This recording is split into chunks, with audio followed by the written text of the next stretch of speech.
Well, thank you, Mike Spector, for joining us here this afternoon at AECT 2013 in Anaheim, California. Yeah, my pleasure.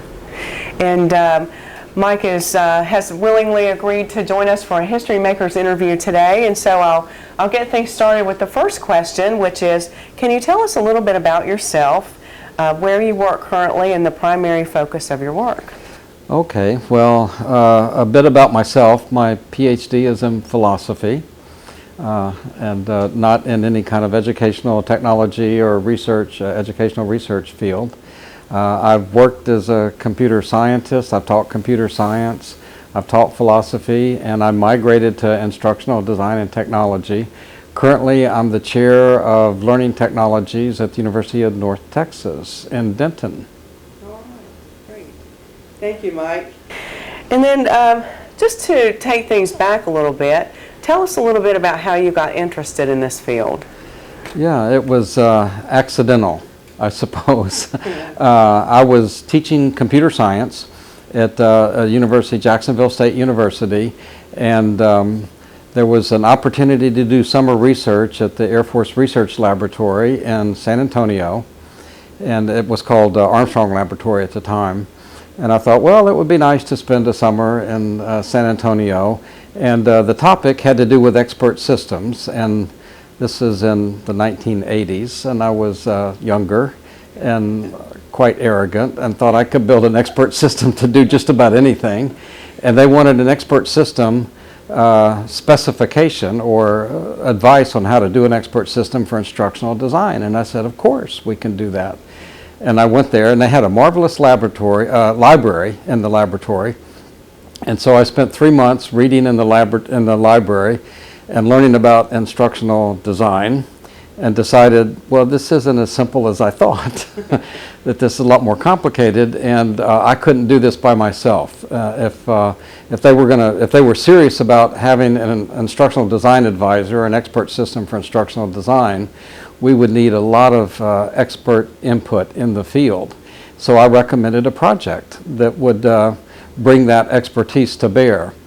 And then I left, wrote a little, short paper, went back to teach computer science, and about a month later they said, we'd like you to come back and spend maybe 6 months with us, put together a proposal to do a project building instructional design advisors for the Air Force. So there was a program where the government can buy your time as a university researcher called ERP, which sounds wonderful, University Resident Research Program. So they bought my time from Jacksonville State University for 6 months. I proposed a project, and they liked the idea, so they decided to fund the project, multi-million-dollar, multi-year, so forth. And what I had proposed was to build multiple systems so that we would try out different approaches, not just a simple system, but one that would automate as much as possible instructional design processes, and one that would be basically a design advisor. And they said, well, we really need somebody who understands the technology involved to lead this system. So they bought some more of my time from the university. They bought another year of my time, and then after the project actually got funded and got started, and I had by then recruited some significant leaders in the field to advise on the project: Bob Gagne, Dave Merrill, Bob Tennyson, Charlie Reigeluth, Harry O'Neill, Martha Polson, and I'm blocking on the Henry Houff was the other one. So both from experimental psychology, cognitive psychology, organizational industrial psychology, and instructional design and technology. So they had advised us for a year, and things were beginning to gel, and we had settled on 2 specific parallel approaches. And they said, well, we would like to have you here permanently. So they said, why don't you write a job description for yourself? So I did, and I got hired, and then just stayed at the lab for about 7 years while that project ran. And we built 2 systems. One we called AECT, Experimental Advanced Instructional Design Advisor, and the other called GUIDA.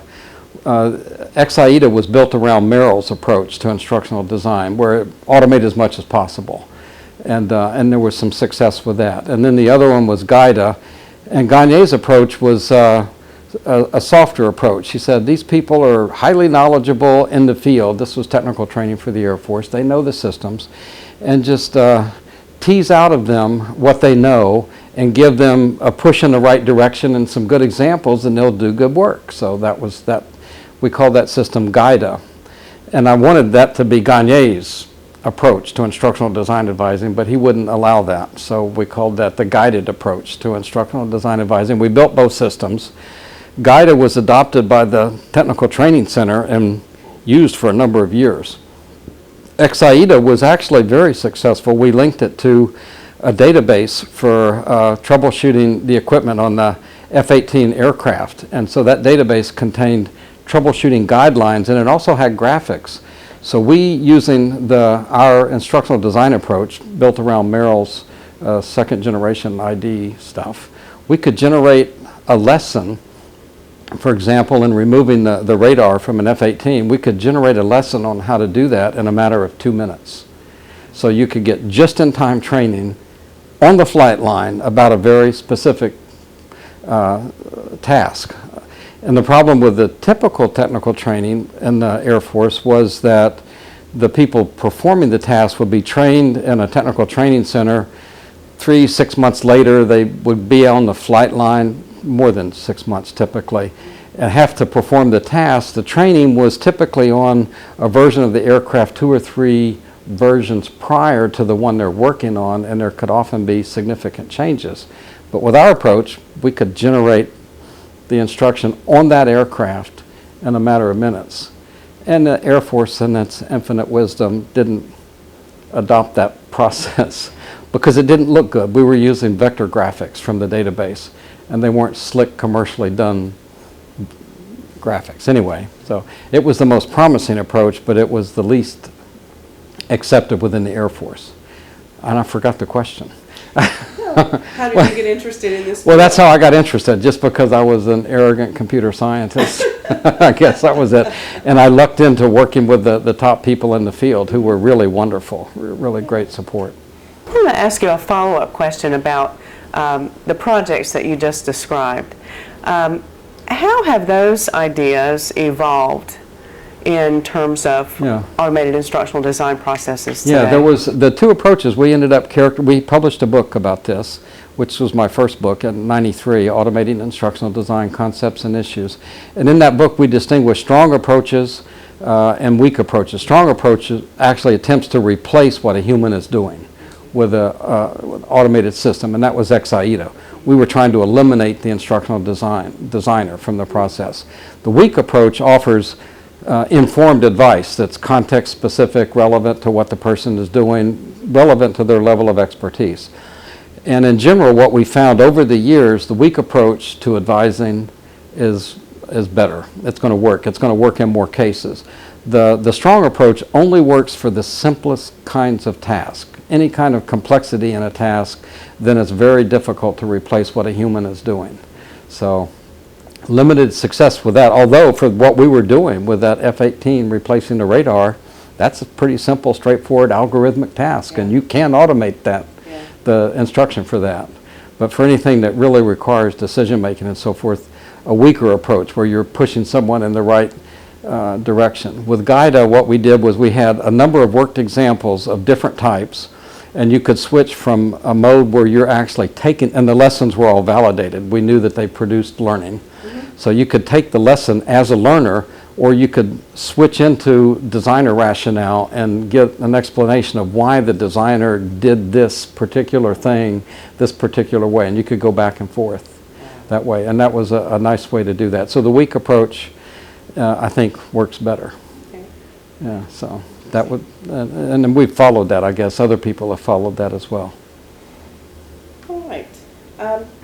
You've done this a little bit, but could you describe your career path? Maybe you could trace your steps from that lab experience to today, educational institutions, different jobs, and places of employment. Yeah, it's a natural follow-on, because I was hinting that the Air Force didn't adopt that stronger system, and it came at a time when they were cutting back the research labs.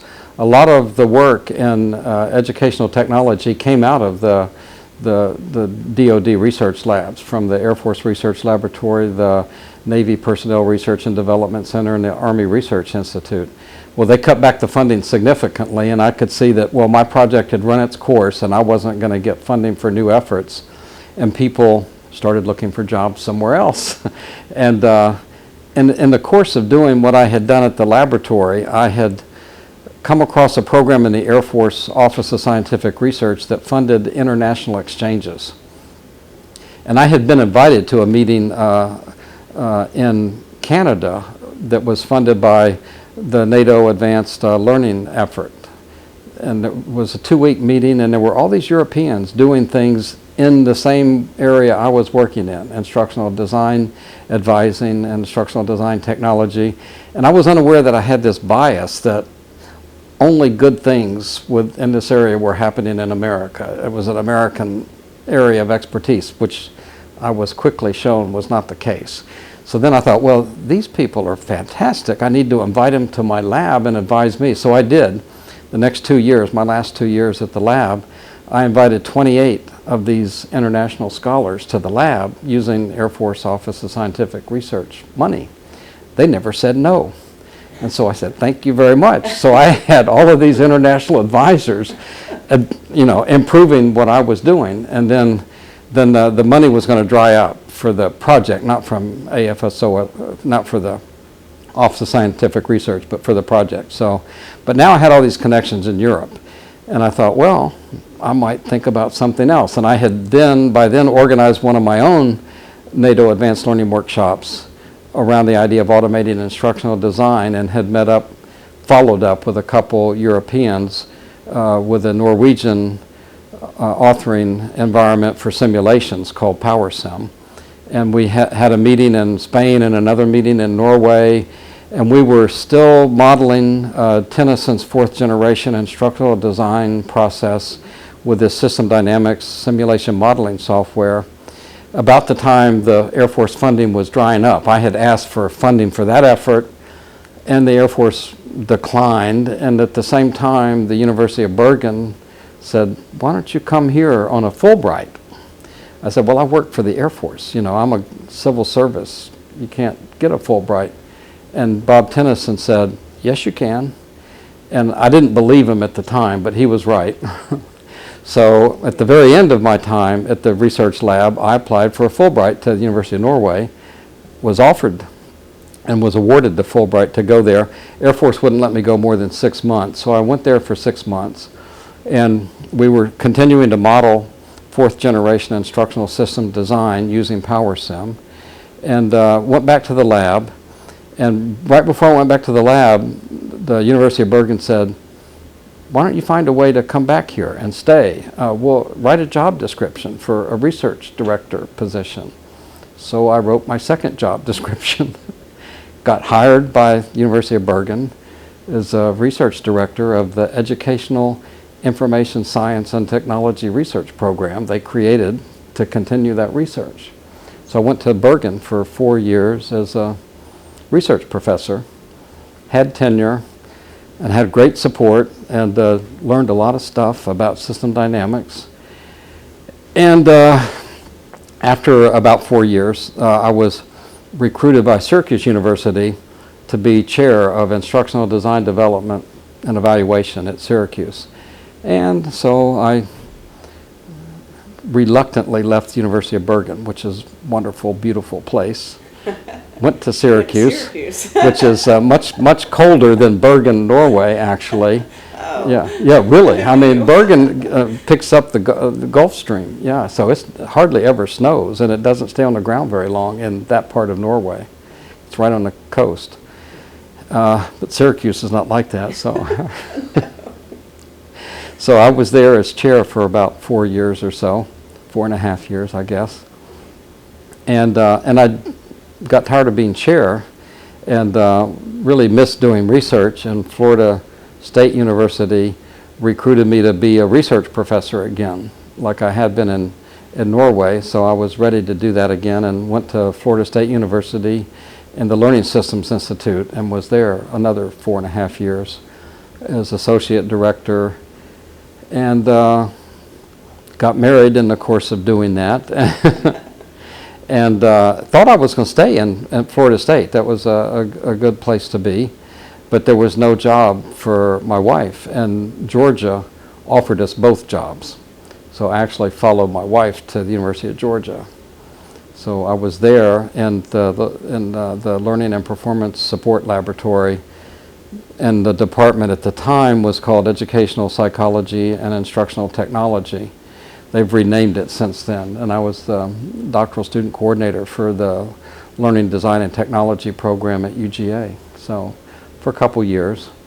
Then things got shuffled around in Georgia, and I got recruited by North Texas to be a department chair, and foolishly said, oh, I can do that. I've done it before.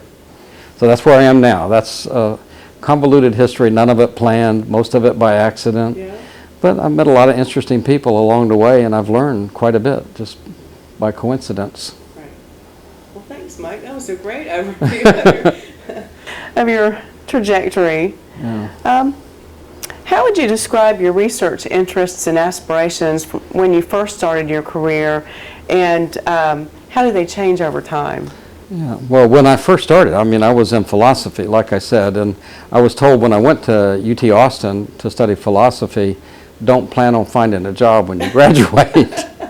And I thought, well, I didn't believe that, first of all, and that was one of the top-rated programs in the country in philosophy. It was number 3, actually. And I thought, surely I'll get a job. And there were 8 people that got their PhDs the year I did, and I was the only one that got a job.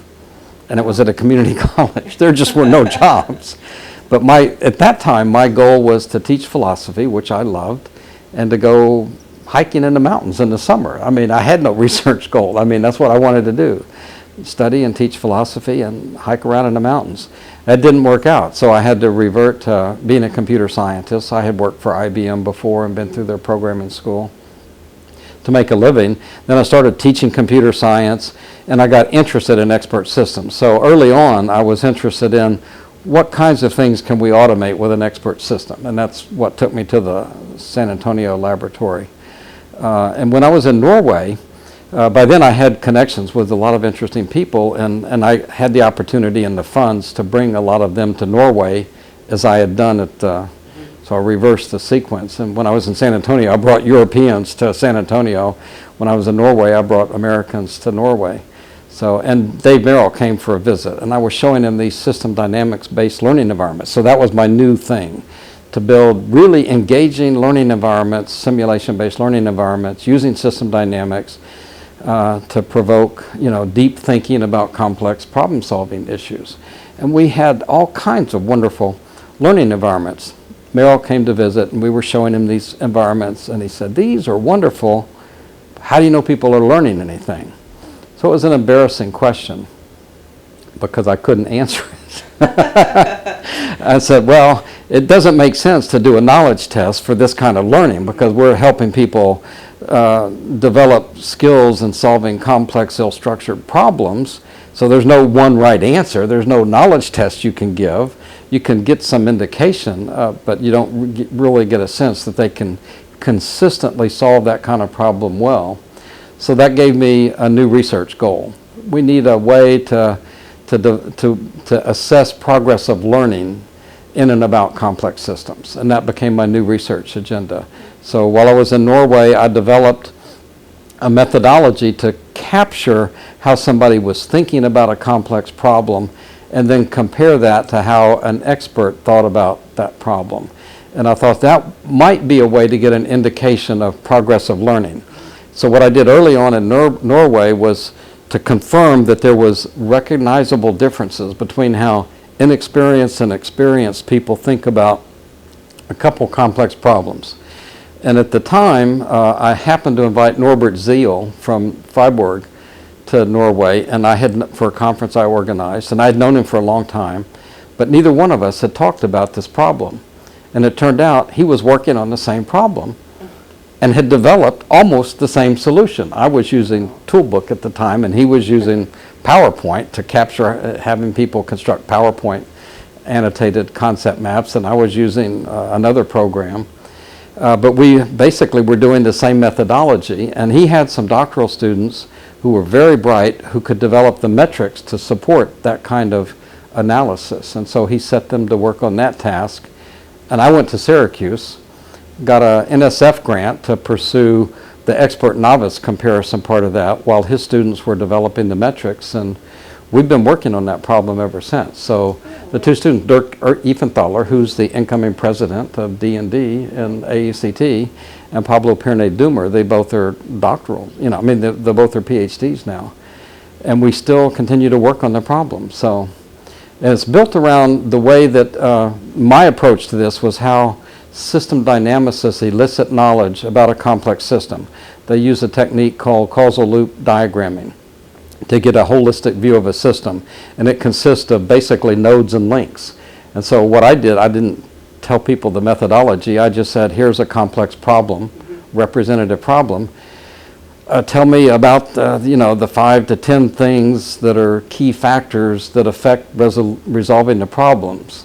Those were actually the nodes in the causal influence diagram. But I don't tell them that. I just ask them that question. And then I said, describe each of these factors. And so I got a little more information. Then I said, tell me how the factors are connected.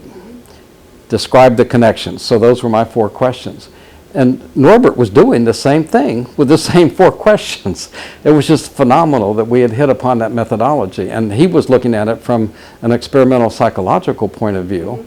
And I was looking at it from how system dynamicists model complex systems. And so that's taken off. And we have tools now that are available online. They're only research tools. We haven't scaled them up. So that's my main research interest still. Okay. When you have time for it, right? Yeah, right. Yeah, I know that was a long answer. Sorry. No, that was an excellent answer. Thank you. Okay. What were some of the major ideas or approaches that stimulated your professional growth? Yeah, wow. I remember when I was doing computer science, I was working for a private company, Qubit Corporation, that had a system that, if you've seen the movie Top Gun, that's the system that does simulated air-to-air combat, when they were doing that. So that system was called ACMI, developed by Qubit Corporation. Air Combat Maneuvering Instrumentation was what ACMI stood for. So I was the systems programmer for that at Holloman Air Force Base. And it's a pretty complex computer environment that had a computer on a mountaintop, 3 major computers that received information from the mountaintop computer, which was tracking aircraft and communicating with transponders and relaying the information down to the main 3 processors. And then that information was filtered and sent over to a graphics computer that was used to debrief pilots after they landed, why you failed to shoot down the other plane or whatever happened. And it was such a complex system, 450 plus programs written in assembler and Fortran mainly, 2 different operating systems and 2 different kinds of computers. The graphics computer was a 30-bit computer. The other computers were 32-bit computers. So things could go wrong whenever you made a minor change in this system.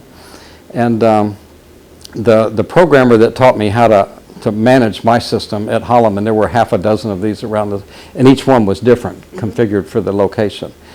His name was Walt Davis, and I think he thought in Fortran. He didn't think in English. I mean, he was really an interesting character. But whenever we came across a complex problem and we couldn't figure it out, his advice was, make a single random change and see what happens in these 450 programs. And it turns out that advice worked so many times, it was unbelievable. One time after he had left and I was on my own, I remembered, make a single random change and see what happens. I had made a software upgrade that involved tracking where the sun was, because we were displaying the sun in the cockpit. Some of the missiles that we were simulating were heat-seeking missiles. And if the sun was in the cockpit facing the pilot, the missile would track the sun instead of the enemy aircraft. So we wanted to show the pilots why they missed. It was because, you're looking at the sun and you're shooting a missile at the sun and you're going to miss that plane. So we wanted to have evidence of that to convince the pilot of that. Because they get so focused on things, they wouldn't really pay attention to where the sun was. So I was trying to put this upgrade into the system. and I couldn't get it to work. The system kept crashing and crashing and crashing, and I tracked it down to one line in assembly language that had to be loaded. This is going to not make sense to most of the people listening to this. Had to be loaded on a double word boundary in this 32-bit system. And I was sure it was on a double word boundary, but I put it, to make sure, I moved it and put it on a quadruple word boundary. I said, it's got to be, and it's got enough space, and it's there, and it still kept crashing. I said, well, a single random change. So I said, I'm just going to load it twice into the same location, the same word, in the same place, and suddenly it didn't crash. It worked.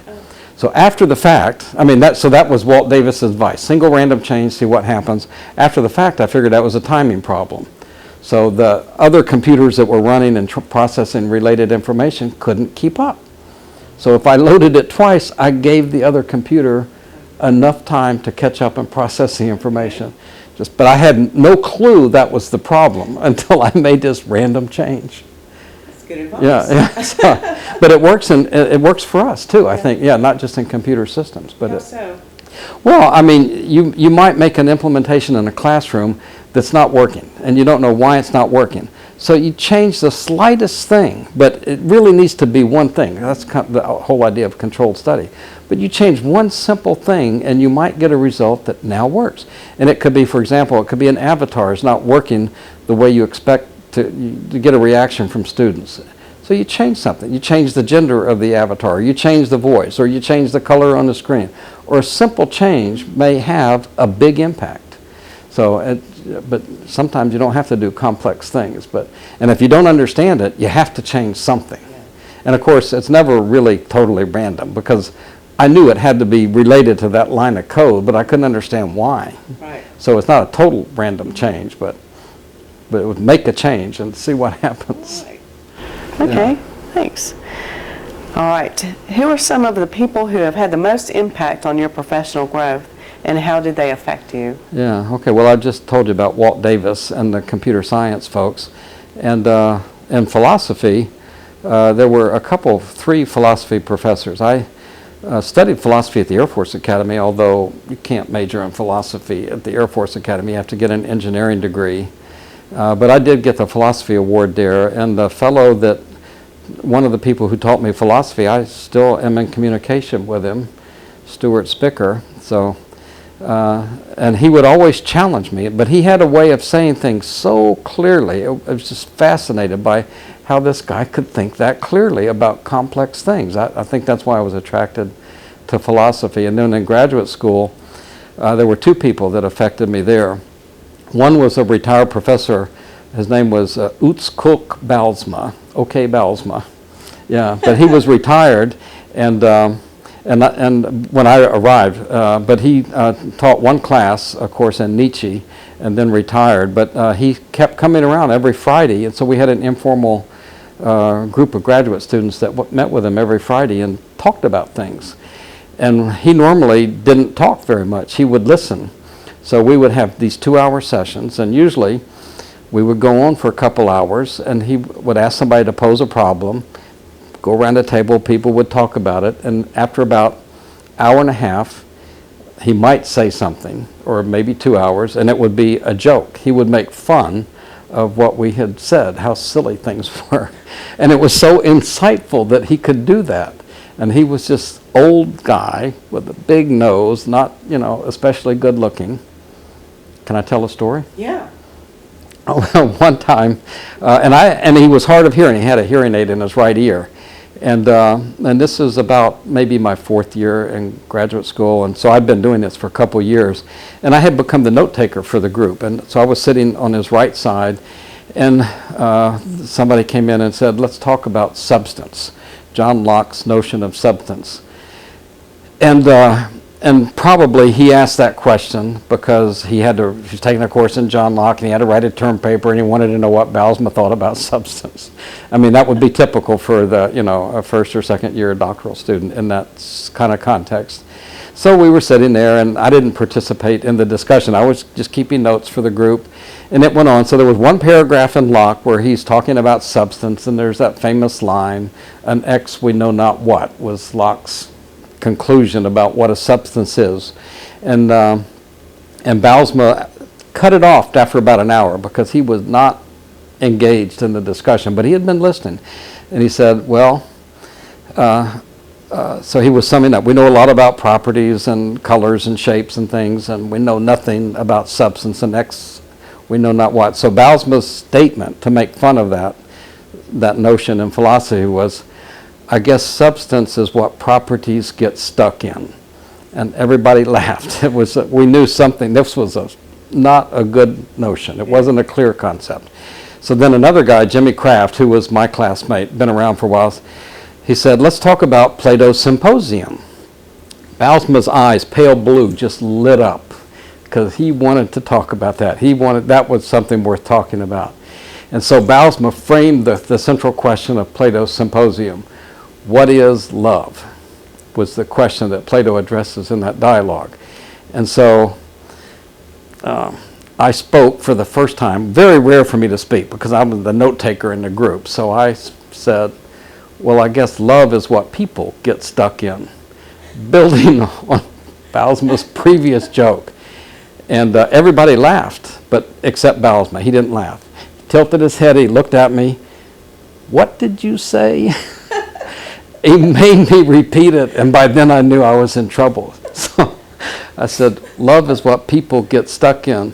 And without hesitation, Bousma said, I thought it was the glue that binds us together. Yeah, that's my story about Bousma. So That's great. big impact. Yeah, so I broke up with my girlfriend that weekend. That's true. I mean, but I never spoke in that seminar again. I just kept my mouth shut and kept the notes. Yeah, no. Well, how about in our Well, in our field, of course, Gagne was a big influence. Merrill Tennyson, who's now the editor of Computers and Human Behavior, always encouraged us to write and do stuff. And that's why we ended up with the first book. That was Bob Tennyson urging. Gagne he was trained in experimental psychology, of course, and he knew I had this background in philosophy. He came and stayed at the lab for a year and a half in the office next to mine. So we had daily discussions, and he just really wanted to know more about philosophy. I gave him David Hume's Treatise of Human Nature, which is like 600 or 800 pages. That's a huge book. And he came back on a Friday. He came back on Monday. He'd read the whole thing. And he said, Hume said this on page 400. I really think he was wrong about that. It's like, my God. And he's already 75 or 80 by, at that time in his life. So he's just real generous with his time. Merrill was younger, of course, than he is now. And but also had very good ideas and always wanted to do things his way. He's mellowed since then quite a bit. But Merrill and I have developed a lifelong friendship, I guess, collegial and professional and personal over the years since then. So those were major influences in this field. Yeah.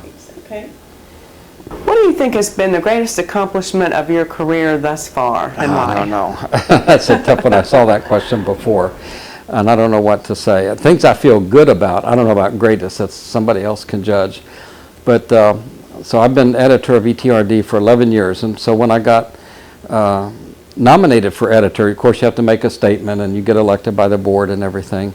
And so what I proposed was that I would make an effort to make the journal more international. And so I feel like I've accomplished that. So basically half of both review boards basically are people not Americans, and about a third of our reviewers are non-Americans.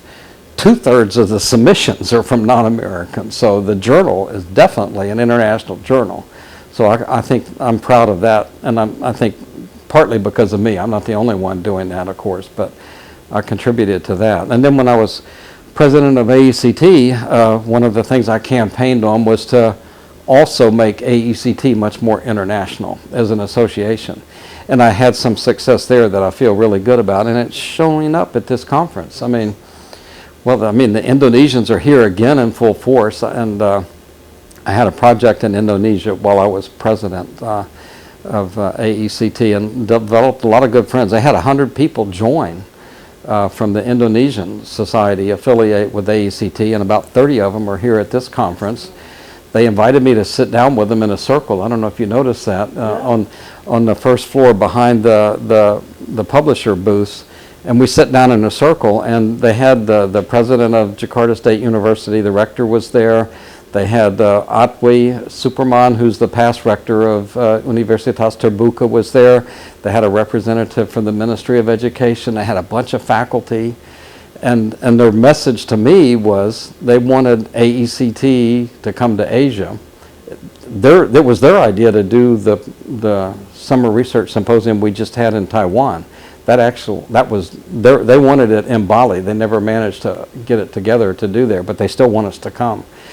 But we also, I've been in Hong Kong, and now we have the Hong Kong affiliate re-affiliated with us. Originally they had been with us, and I've been to Malaysia. And so I feel good about the fact that AECT really is genuinely international, and I feel like I contributed something there. So I feel good about that. Yeah. Well, you should. You certainly contributed a great deal in that area. Yeah. And we do see it here at the conference. Yeah, it's amazing. Tremendous. How would you like to be remembered within the profession? Just to be remembered is an honor. We had this great presidential panel that you were part of, I was part of, and remembering Dave Jonathan, who was phenomenal, a massive amount of work. Just to be remembered in any way would be great. I think I've not made nearly the contribution that Jonathan has, so yeah, I don't have great expectations in that area. Let me ask you, what are your favorite AECT memories? Wow. Any good stories you'd like to leave us with? Wow, I hadn't paid attention to that question. Remember the watermelon drinks? Oh, yes, yeah, I do. Yeah, the infused watermelon vodka drinks. Those were good. Thank you very much for that. I appreciate that. I remember embarrassing moments, but those not my favorite memories. Okay, that's okay. You don't have to share those. I'll pass on that question. We'll have to come back to it later if I can think of one. Yeah. All right. Well, that was the last question, but I would just like to open up, the opportunity for you to say anything that you would like to say in the History Makers interview. Yeah, well, what's fresh on my mind was the panel we had this morning with Rose Mora and the tribute to Dave Jonathan. And I talked a little bit to Rose. I wish I'd had more time to talk to her, but and we're all missing Jonathan in a major way, but the exchange we had was AECT feels like an extended family. So it is a professional organization. It's a quality organization. We have lots of things going on. But it's a lot more than that. It's not like other associations. It's not so big like AERA where you're lost in the shuffle. That AECT really is a nice collective of friends and family is the way I think about it, who happen to have similar scholarly and professional interests. Right. So, yeah. I described it the same way to a first-timer this morning. Oh, exactly, wow. Yeah. The same way. So you're exactly right. And Mike, you've done so much for this field and for AECT, and we really appreciate your time and participation in this project. Yeah, I'm remembering now a moment that good. It's an embarrassing moment because it happened last year when I was surprised at the general session. They wanted me to make a comment about the publications, the handbook that was about to be finished, the Jonathan Festschrift that we were working on, and the new AEC Books and Brief series. And I thought that was what they wanted to hear. So I went up to the stage and made a joke and said, "I'm back." I don't know if you remember that. And I had no idea what was going to happen next, so I made a couple comments about those 3 publications, and I was ready to walk off. And you said, "Wait a minute," or somebody said, "You're not excused yet." And then I got this, great unexpected award that was presented to me for mainly the publications that I had been working on. So that was totally unexpected. That's right. And I was trying to make a joke out of things, and that was just so inappropriate that I had done that. Well, and the official name of the award is the Mike Spector Appreciation Award, and so and it was established in your name because you had already received all of the awards from AECT that you could possibly receive, but you've done so much for this organization at a much higher level than any other existing recognition. And so this award will only be given to people who reach the kinds of accomplishments that you have. Well, there are a lot of them, and so you're giving out a lot of those awards. There's a lot of people doing a lot of good things. Well, like yourself, so we really appreciate all that you do. Thanks. Thanks, and thank you for joining us today. Sure, my pleasure.